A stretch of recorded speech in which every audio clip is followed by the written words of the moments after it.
सासे चल ले बेटी के बाबू हो दुल्हा के लगन चढ़ावली।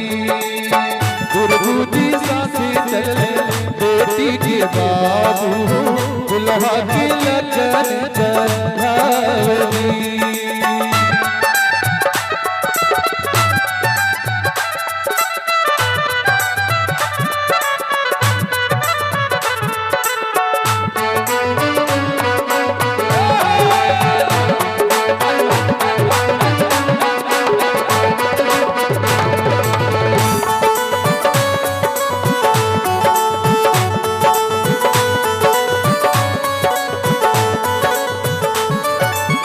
लगन आराची पारची घरवा में गईले हो, लगन आराची पारची घरवा में गईले हो, समझी के करे ससुरार रे। ये जी गुरबूजी सासे चल ले बेटी के बाबू हो दुल्हा के लगन चढ़ावे।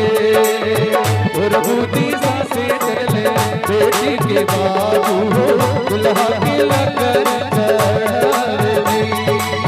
गुरबूजी सासे चल ले बेटी के बाबू हो दुल्हा के लगन चढ़ावे।